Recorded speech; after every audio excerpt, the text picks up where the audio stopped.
And Will Wood, this is physics lab 1, and this is constant motion with no change in direction. What we did in this lab is I observed a basketball rolling. I extracted some data about it using Tracker, and I made a computational model using physics principles in GlowScript. And overall, what I found is that I was able to predict pretty well the behavior of our system using constant velocity with zero net force. The physics principle is Newton's second law, which basically says that force equal to mass times acceleration. It says that the change in the velocity over the change of time is equal to net force over mass. Because we had a constant, we observed a constant velocity, we see that this means there is no acceleration, which equals force net is equal to net force is equal to 0. We made some observations. We have a video of a ball rolling. Net force equal to 0 because it has constant motion. And this is why we were able to use second laws to predict Newton's second law to use computational model.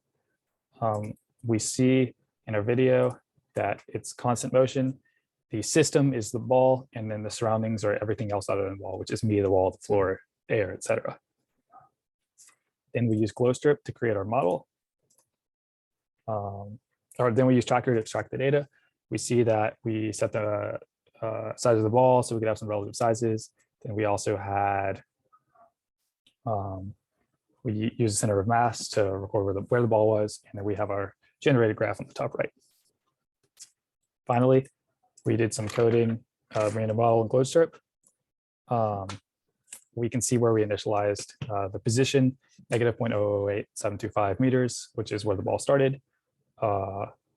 Based on where we set our axes in the Tracker model.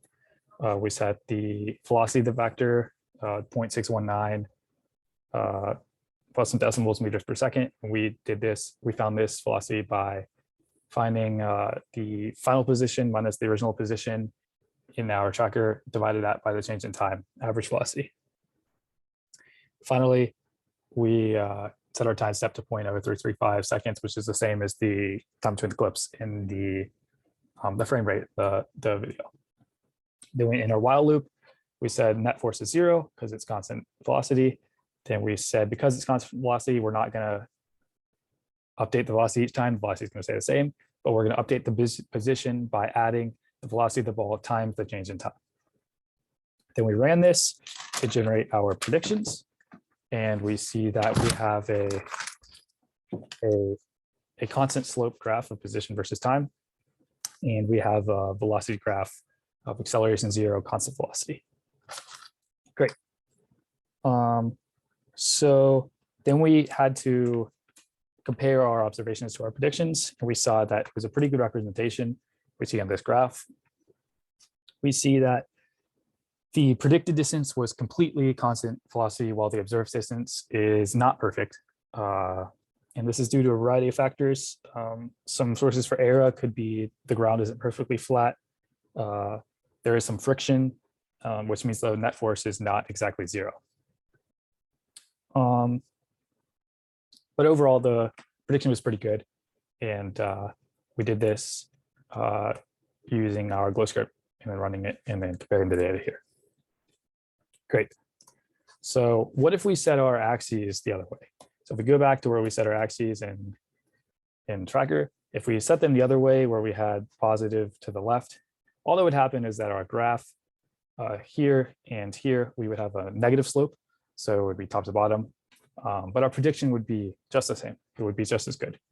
However, we would also have to change our code to, in our ball.velocity up here when we initialize, we'd have to change the velocity to negative 0.61937 with some decimals.